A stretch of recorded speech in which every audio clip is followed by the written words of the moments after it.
You keep telling me to make it, yeah. To the spot where we would stay lit, and finish bottles never wasted, yeah. Cause that's where I'm from. Hi, I'm Melanie Fuller with the Solano College Sports Network here with another episode of On Campus. Today I'm joined with head coach Scott Stover. So Coach Stover, tell me a little bit about your departure with the Rockhounds, the team you started 2 years ago, and why you've chosen to work with teams out of state now. Yeah, it's really even beyond the Rockhounds. We started the Junior Falcons in 2010, me and Bobby Campo, and it was kind of a feeder. We get some high school kids, and we started the freshman class of the 2013 graduating class with their freshman year, brought them up for 4 years, and that kind of really helped bring guys into the program. Those guys either went to four-year schools or came to Solano. As we transitioned that, we had 2 or 3 teams, and then we went on and we started the Rockhounds program, which kind of made it a little different. So we could take kids for the summer, especially at the collegiate level, who weren't really coming to Solano, just to give guys more chance to play because there wasn't many players out there. And we did that, and it just became really expensive. So the cost with the administrative costs and the league fees and whatnot became expensive. The field issues became more of a deal, using the field and renting it and everything. So for me, it was easier to go out and do something different. And I really wanted to try something different, to go out and coach some more 4-year guys in a different part of the country. And when I got the invite to do it last year in Nebraska, I jumped on it and I had a lot of fun. So now this year I'm going over to Wyoming to do the same thing. So you actually played the Casper Horseheads last year when you were working with your team in Nebraska. Why Wyoming this year instead of Nebraska? Yeah, that's a good question. The owner, Chuck Heeman, so originally I was supposed to coach with him in western Nebraska, and then I realized there was a conflict, so I said I couldn't do it. And then that was earlier in the fall of 17. So then last May I got a call, and he asked me if I was still not available. I said, no, I was available now. And there was a team in the league that lost their manager. They need somebody at last minute. Would I coach with that team and then come join him back again in 2019? So I agreed to do that. Coached in Hastings, Nebraska, which I had a lot of fun. Small town, really supported the team. Unfortunately, I had to leave early because of some administrative issues, and I had to take care of some stuff here at school as well. So I was able to do that, but I signed on right away with Casper in last September and was able to get the ball rolling and get the team together. And you are bringing a couple guys with you from Solano, but what is the transition of working with guys for a whole year from summer ball to fall ball to the spring season versus going and working with them for such a set amount of time over summer? Yeah, last year I took no one with me, so the team was already set. So this year when I was putting the team together, my goal was not taking any Solano guys just so I could go coach some different guys. But then as we had some holes to fill, and I thought, my guys would work really hard this year, could be rewarded. Danny Zaldivar threw really well for us this year, had some big wins against ranked teams. He had no place to play, so I thought he was a guy to go out there and I could trust him to show up every day, do the right thing. So you had Danny out there, Alex Clothier, who's from Colorado. It's only 4.5 hours from his house. Oh, wow. So it's easy for him. I signed him out there too. So it was good to get those guys, have some guys that really know me. And actually my pitching coach that I hired played for me here in 2012. He's coaching at a Division II school in the Midwest. And I called him and asked him, actually he called me for a job, tried to find him one, and asked me if he wanted to come coach with me. So to have people that know me and understand my system are really good. But the difference between having guys for 2 years, fall ball, et cetera, when you're developing college players and coaching this summer is night and day. So we have them for the summer. We're not developing them as much. We're not going to change what their college coaches teach them or want them to do. But we're going to sit there and really help them hone the tools they already have. We're not out to hurt guys. We're going to try to make them better. But the biggest thing is enjoying the experience. I mean, it's a minor league schedule. You're playing every day. 3-game trips. So you're on the road for 3 games, at home for 3 games. Buses, hotels. So it's a real, minor league atmosphere with the crowds. There's nothing else going on in the Midwest. So, they really, really attend these games a lot. So it's a lot of fun for these guys to experience. And I was looking at the roster. You have guys from Point Loma. You have guys from Cal State LA. You have local kids from Brentwood as well. So what do you look for when you're picking a team for your summer ball? Really what you do is you call the coaches that you have contact with. So being a junior college coach, we always call 4-year coaches to get our guys out. So I was calling a lot of those same guys. So Western Oregon State, Dixie State. The Dixie State coach was at Chico State at one point, so I've known him for years. Oklahoma State, one of my former players was a coach there, Vic Romero. So we called them and got a guy from there. Washington State, and we've known that coach. And there was one of the players on that team, his dad coached me years ago. So there's always some kind of ties that you have to these teams. Like the USF, St. Mary's, places we've sent guys. Their guys were already booked somewhere. So it's you start there and then kind of work backwards. So that's why, and I like, we don't want more than 2 or 3 guys from any school. So you want to get a sorted group of guys. And it's fun. It's fun to coach guys from different schools and learning what their perspective is on baseball and how much work they put in, even in the weight room over the summer. How well they eat, how well they don't eat. So it's good to learn everyone's kind of idiosyncrasies throughout the whole summer. And we just go out there and we don't want to get guys hurt. That's number one. Winning is really not the number one priority as much as competing as hard as you can and putting a good display on for the fans. So since there are guys from all over, what's your favorite thing as head coach, seeing them like interact with each other and like going from being super shy to working together as a team? Yeah, where that all comes out is the buses. So when you're on the bus trip, and I'm not a big social media guy because I'm in my 40s, but I did start a social media last year for the parents and friends to follow, and even I told some alumni. So that's a good amount of followers for me. It wasn't thousands and thousands, but it was hundreds. And just showing bus trips. Like we would get on a bus at 5:30 a.m. and by 5:45 you'd see feet up on the seats and everyone's dead asleep, and I would take pictures of that. Or we had one trip actually from Nebraska to Wyoming where our AC went out and it was like 100 and something degrees outside. It was bad. I mean, everyone's shirts off, sweating. The jokes people were saying, the smells that are coming out of the whole bus is just unreal for all those boys. Yeah. But then you start seeing, the true side of guys and the funny side of guys. A real character will come out. So those trips are fun, especially when we have them really early.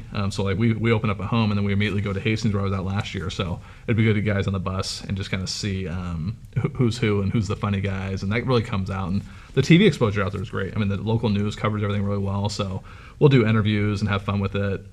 They would come back and interview me a lot because I would just joke around with the people, and I'd find the players who were really kind of the clowns, and I'd get them in front of the camera more. So it's fun to see these guys and the different type of characters they have. And some are really quiet, some are really very outspoken, but it's always nice to see who's who.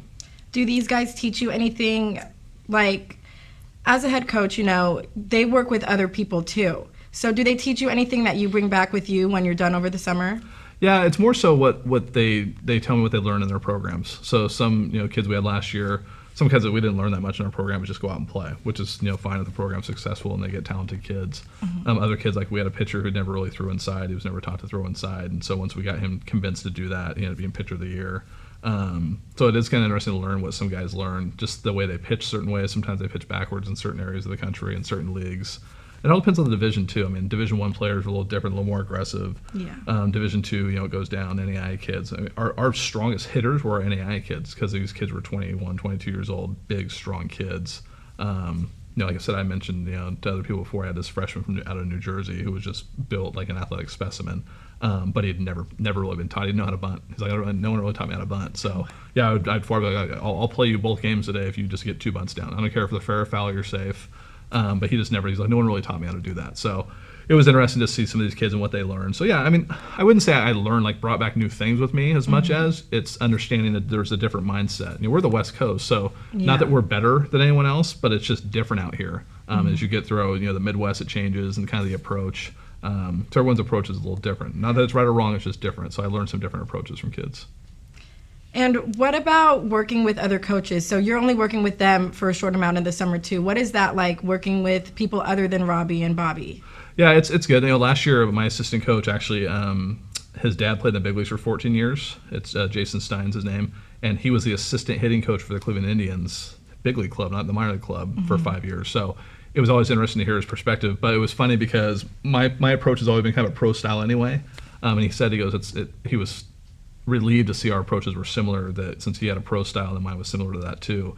But also, we don't cookie cut. We're not going to sit there and change kids for the summer, especially when there's someone else's program. But it was interesting to see different guys and different approaches. So he was a little older. This year I'll have a younger guy who played for me, like I said, Kyle. And our biggest thing when we talk as a staff is just to make guys better and comfortable and keep them in a healthy environment. So it's a little different than that, where we'll still protect them, make sure they stay safe and healthy, but also we want to go out there and have fun. That's the biggest thing for the summer. Have fun. You can get better while you're having fun. If you're out there in the summer and you're beating yourself up, you're not going to have fun, you're not going to get better. So that's the biggest thing, is to teach these guys to make sure to enjoy the game, especially in the summer. Other than having fun, what other goals do you have this season? Biggest thing is not to get guys hurt. I don't, as a college coach, I don't want my guys to be sent back from a summer team hurt. That's the biggest goal for me. We want to win. It's not the number one priority. I want to put a competitive team on the field. For the fans, that's the biggest thing. And just kind of really guys evolve. We want guys to get better throughout the summer. If they get better, no matter whether we win or lose, that's the ultimate goal. We'll take winning, and I think we'll win a good amount of games, our share, more than our share. But just trying to get better, that's the biggest thing. What do you look forward to working with Chuck in Wyoming, and then do you plan on going back next year too? Yeah, that's up in the air for me, just because of my situation. I mean, my kids are all older, so I can go back. If we can change some stuff here where we have more freedom to do things over the summer, I would do it here at Solano. But I'm going to take it 1 year at a time. But Chuck's really good. I mean, like I said, I meeting with him last year. I didn't meet him until actually we opened up and went to their field. He owned 2 teams, Western Nebraska and Casper. So we went there. It was the first time I met him. But he's an open, honest guy. He owns a few teams. He's been doing this for years. So he's super organized. And I think he trusts the fact that if I'm there in Casper, he can leave and go run one of his other teams and not feel like I'm going to leave it in the lurch with more experience. I think I was the oldest coach in the league last year, which is, it could be bad or good, but at least my experience is good. So he's a guy I can trust, and we get along really well, so I'm excited to work with him. Well, thank you so much, Coach Stover, for joining me here today. Thank you so much for tuning in to On Campus. I'm Melanie Fuller, and thank you for supporting the Solano College Sports Network, your #1 source for local sports.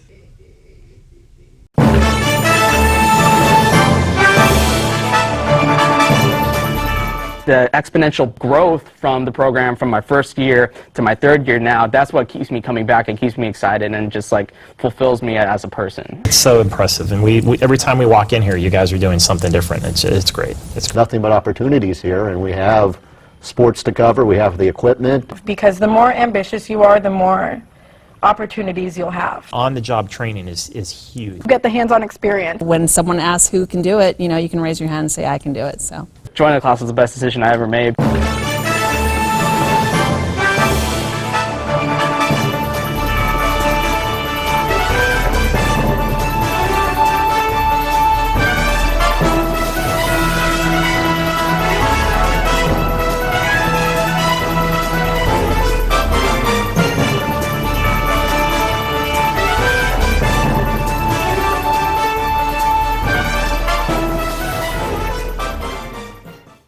Stand by, we're going to go to cut 1. And